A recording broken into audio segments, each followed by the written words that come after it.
بسم اللہ الرحمن الرحیم۔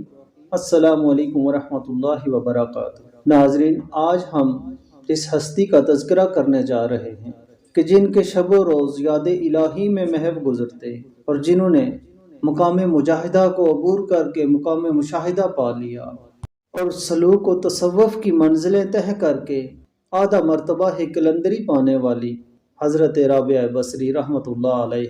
روایت ہے کہ جس رات آپ پیدا ہوئیں آپ کے والد کے گھر چراغ کے لیے تیل تک نہ تھا۔ آپ نہایت ہی مفلس اور نادار تھے، یہاں تک کہ کوئی کپڑے کا ٹکڑا بھی نہ تھا کہ جس میں رابعہ بصری کو پیدا ہونے پر لپیٹا جائے۔ تو آپ سے پہلے آپ کی 3 بہنیں اور تھیں اور اب ان کی چوتھی بہن پیدا ہوئی، اسی لیے آپ کا نام رابعہ رکھا گیا۔ جس رات آپ پیدا ہوئیں تو آپ کی والدہ نے آپ کے والد کو ہمسائے کے ہاں سے تھوڑا سا تیل لانے بھیجا کہ چراغ جلا لیں۔ آپ کے والد محترم ہمسائے کے دروازے تک تو گئے مگر واپس آ گئے اور آ کر کہا کہ دروازہ بند ہے۔ اسی غم میں آپ لیٹ گئے کہ اچانک آپ کی آنکھ لگ گئی تو خواب میں دیدار مصطفیٰ ہوا اور حضور علیہ الصلوۃ والسلام نے فرمایا کہ اس لڑکی کے پیدا ہونے سے غمگین نہ ہو، یہ تو وہ ہے کہ جس کی شفاعت سے میری امت کے 70,000 شخص بخشے جائیں گے۔ اور پھر فرمایا کہ یہ ایک بات لکھ لو اور امیر بصرہ کے پاس جاؤ اور اس سے کہو کہ ہر شب کو تم جو 100 مرتبہ درود بھیجا کرتے تھے اور جمعرات کی شب کو 400 دفعہ، تو گزشتہ جمعرات کو تم نے درود شریف پڑھنے میں ناغہ کیا، اب اس کے کفارے میں 400 دینار حلال کے تجھے دے دے۔ جب آپ کے والد محترم یہ خواب دیکھ چکے اور آپ کی آنکھ کھلی تو آپ نے اٹھتے ہی ایک کاغذ لیا اور اس پہ یہ لکھ لیا اور امیر بصرہ کے دربار پہنچ گئے۔ آپ نے وہ رکا دربان کو دیا کہ اسے بادشاہ تک پہنچا دے۔ جب وہ خادم رکا لے کر پیش ہوا، امیر بصرہ نے جب وہ رکا پڑھا تو اس کی خوشی کی انتہا نہ رہی۔ اس نے فوراً حکم دیا کہ رکا لانے والے کو میرے پاس باعزت لاؤ تاکہ میں اس کا دیدار کر سکوں، اس کی زیارت کر سکوں اور ان کے قدموں سے اپنے آستانے کو منور کر سکوں۔ جب آپ کے والد محترم امیر بصرہ سے ملے وہ نہایت ہی تعظیم سے اٹھ کھڑا ہوا، آپ کی بہت عزت کی اور کہا کہ قسم ہے تمہیں اپنے پروردگار کی، جب بھی آپ کو ضرورت پڑے تو مجھے مطلع کر دیا کرو۔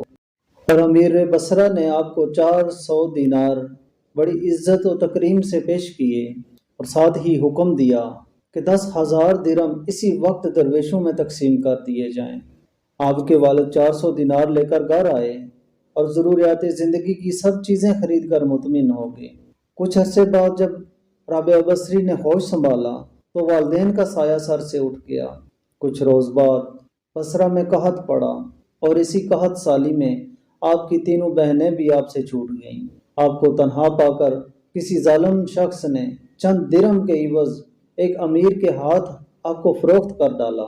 اس نے آپ کو اپنی خادمہ بنا کر گھر کے کام دھندوں پر لگا دیا، آپ سے سخت محنت کرانے لگا۔ ایک دفعہ آپ کسی کام کو جا رہی تھیں کہ راستے میں ایک نامحرم مرد کو دیکھ کر اپنی عصمت بچانے کے لیے وہاں سے زور سے بھاگی تو ایک جگہ گر کر آپ کا ہاتھ ٹوٹ گیا۔ اسی وقت سر سجدے میں رکھا اور بارگاہ الہی میں دعا کی کہ یا رب العالمین، میں غریب بے نوا اور اسیر ہوں، اس پر بھی میرا ہاتھ ٹوٹ گیا ہے، تاہم مجھے ان سب باتوں کا کوئی غم نہیں، صرف تیری رضا کی طالب ہوں اور یہ معلوم کرنا چاہتی ہوں کہ تو مجھ سے راضی ہے یا نہیں۔ تو غیب سے آواز آئی، غم نہ کر، ہراساں نہ ہو، روز قیامت تیرا وہ رتبہ ہوگا جسے دیکھ کر ملائکہ مقربین بھی رشک کریں گے۔ یہ سن کر آپ نہایت خوش ہو کر اپنے آقا کے گھر میں آئیں اور روزانہ کام دھندوں میں مصروف رہنے لگی۔ ایک شب کو آپ کے آقا کی جو آنکھ کھلی تو کسی کو گھر میں بیدار سمجھ کر ہوشیار ہوا، ادھر ادھر دیکھا تو آپ کو سر بسجود یہ کہتے سنا کہ ہے پروردگار، تجھے یہ بات اچھی طرح معلوم ہے، میری ہر ایک خواہش تیری رضا کے مطابق ہے، میری آنکھوں کی روشنی بھی تیری اطاعت کے لیے ہے، اگر میں آزاد ہوتی تو ایک پل بھی تیری عبادت سے غفلت نہ برتتی، لیکن تو نے مجھے محکوم بنایا ہے اور میں دن بھر اپنے آقا کی خدمت میں مصروف رہنے کے باعث تیری عبادت نہیں کر سکتی۔ بارگاہ الہی میں اپنی خادموں کی یہ مناجات سن کر آپ کا آقا چونک پڑا اور اس نے اچھی طرح آنکھیں کھول کر دیکھا تو آپ کے سر پر ایک قندیل معلق روشن دیکھی یہ حالت دیکھ کر وہ چونک اٹھا اور اپنے دل میں سوچنے لگا کہ ایسی نیک بخت خاتون سے خدمت یعنی میرے لیے باعث ندامت ہے، بلکہ ایسی صالحہ اور بزرگہ کی خدمت تو ہمیں کرنی چاہیے۔ چنانچہ صبح اٹھتے ہی آپ کے آقا نے آپ کو آزاد کر کے ساتھ التجا کی اور عرض کرنے لگا کہ مجھے معاف فرمائیں، میں اب تک آپ کی اس نیک بختی سے اور خدا پرستی سے لا علم تھا۔ اگر آپ اس مکان میں رہنا چاہیں تو ہم سب آپ کی خدمت کرنے کو حاضر ہیں، ورنہ آپ کا اختیار ہے، جو آپ کی مرضی ہو کریں۔ اب آپ ہر طرح آزاد ہیں۔ لیکن آپ نے وہاں رہنا پسند نہ کیا اور اپنے آقا کا شکریہ ادا کر کے وہاں سے نکل کر عبادت الہی میں مصروف ہو گئیں۔ روایت میں ہے کہ آپ دن رات میں 1000 رکعت نماز ادا کیا کرتی تھی، اور کبھی کبھی حسن بصری رحمۃ اللہ علیہ کی مجلس وعظ میں بھی تشریف لے جاتی اور ان کی بہت سی عزت و تکریم کرتی تھی۔